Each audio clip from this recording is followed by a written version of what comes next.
आज हम लोग पढ़ेंगे कि वायुमंडल में आर्द्रता है ना जी। और आर्द्रता का मतलब हो गया नमी। यस।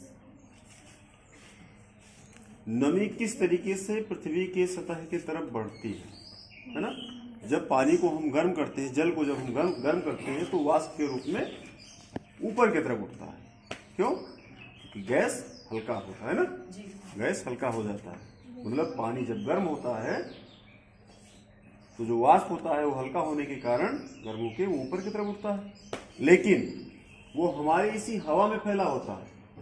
और किस तरीके से ये नमी जो हमारे वायुमंडल में है ये पृथ्वी के सतह की तरफ पुनः कैसे वापस होती है ना, हम देख सकते हैं, समझ सकते हैं। जैसे अभी आप देख रहे हो सामने कि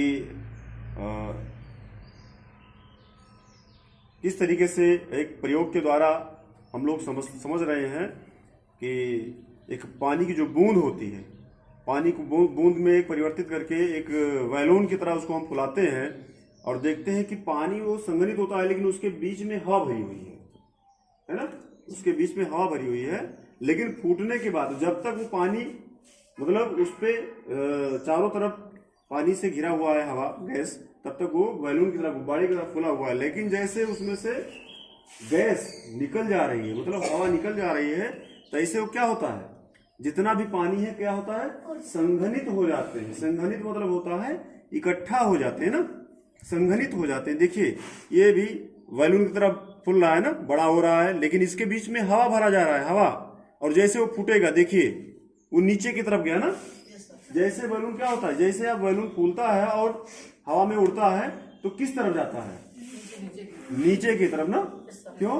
क्योंकि वो नमी, वो पानी संघनित हो जाते हैं, इकट्ठा हो जाते हैं। और आप जानते हैं कि वायुमंडल में भी जो भी नमी है, जो आर्द्रता है, जब उनके कण आपस में संघनित का मतलब होता है जुड़ना, जब इकट्ठा हो जाते हैं तो उनमें भार उत्पन्न हो जाता है ना।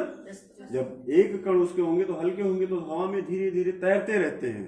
जब उनके बूंदें जो होती हैं हवा में तैरती रहती हैं, लेकिन जब कई बूंदें आपस में मिल जाती हैं तो ऐसे मिलने की क्रिया को हम संघनन क्रिया कहते हैं। संघनन क्रिया कहते हैं ना, संघनन क्रिया कहते हैं। और फिर जब संघनित होते हैं ऐसे ये जलवाष्प, तब ये पृथ्वी के सतह की तरफ बढ़ते हैं, है ना।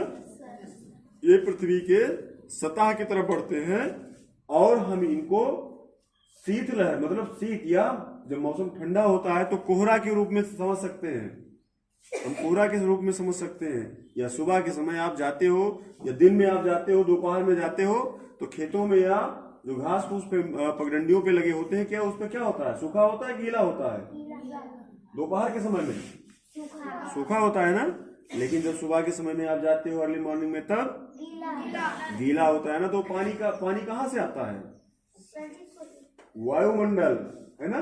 हमारे इसी हवा में जो पानी की जो बूंदें हैं वो गैस के रूप में परिवर्तित होकर तैर रही हैं, लेकिन जैसे इनमें संघनन क्रिया हो जाती है, मौसम तापमान जब गिरता है तो संघनन क्रिया होती है। इसीलिए आप देखते हैं कि ठंडी के मौसम में, है ना, ठंडी के मौसम में क्या होता है, हम इनको धुआं के रूप में, धुंध के रूप में देखते हैं।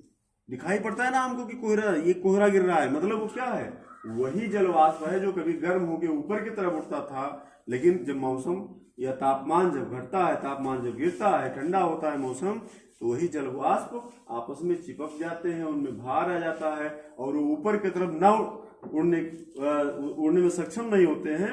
और मौसम ठंडा होने के नाते वो पृथ्वी के तह के तरफ बढ़ते हैं, सतह के तरफ बढ़ते हैं, है ना।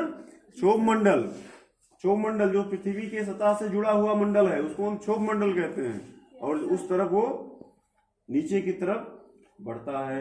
और हम सुबह के समय में ऐसे में देख सकते हैं कि जो पगडंडियों पे हमारे गांव में, है ना, पगडंडियों पे जो पेड़ पौधे हैं, घास फूस है, उन पे पानी की बूंदें क्या होती हैं, चिपकी होती है ना, पानी की बूंदें चिपकी होती हैं। तो हम इससे समझ सकते हैं कि जो हमारी हवा में जो जल है, जो पानी है, जो वो संघनित होती हैं तो किस तरफ बढ़ेंगी, नीचे की तरफ ना, नीचे की ओर बढ़ेंगी ना, है ना, नीचे की तरफ। क्यों? क्योंकि उसमें भार आ जाता है ना। पानी की बूंदें जब इकट्ठा होती हैं तो भार आ जाता है। इस प्रयोग से हम लोग देख रहे हैं ना कि बैलून की तरह ये फूल रहा है, गुब्बारे की तरह फूल रहा है। क्यों? क्योंकि इसमें हवा भर गया और ये नीचे की तरफ जा रहा है और फूट के फिर पानी के रूप में परिवर्तित हो जाता है ना। क्यों? क्योंकि इसमें भार हो जा रहा है, पानी में भार हो जाता है और जैसे भार होता है ये नीचे की तरफ भगना शुरू हो जा रहा है ना। और फिर हम देख सकते हैं कि इसमें समझ में आया है ना। वायुमंडल में जो पानी है वो किस तरीके से पृथ्वी की सतह पर जा रही है, किस तरीके से पत्तियों पे जाके जम जा रही है ना, उस पे टिक जा रही है।